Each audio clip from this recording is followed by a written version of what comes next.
Hello అండి, మనం ఇప్పుడు గాంధీ భవన్కి వచ్చాం. గాంధీ భవన్ అంటే తెలంగాణలో కాంగ్రెస్ పార్టీ ఆఫీస్ అండి.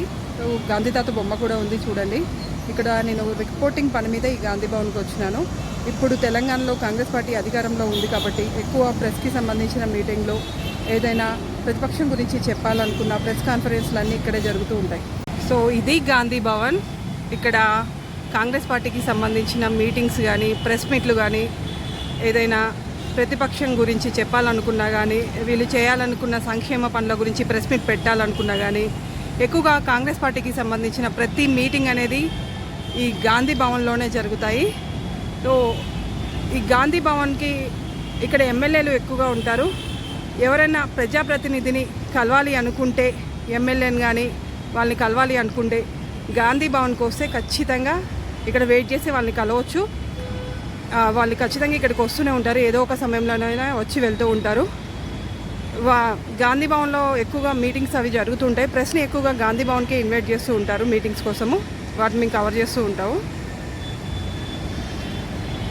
ఇక్కడ కార్ పార్కింగ్ ఉంటుంది. సో పైన మల్లికార్జున ఖర్గే గారు, కింద రాహుల్ గాంధీ.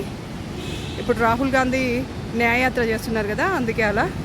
షబ్బీర్ అలీ గారు, ఇంకా చాలామంది ఉన్నారు. ఇక గాంధీ భవన్ కాబట్టి మొత్తం కాంగ్రెస్ పార్టీకి సంబంధించిన ఫ్లెక్సీలే ఉంటాయి.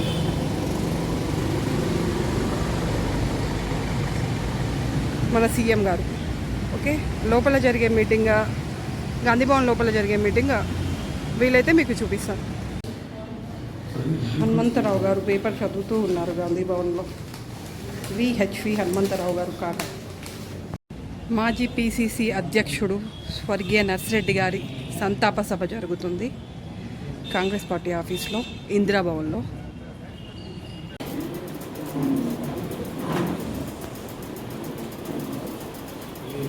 వేదికపైన ఆసీనులైన పార్టీ పెద్దలు,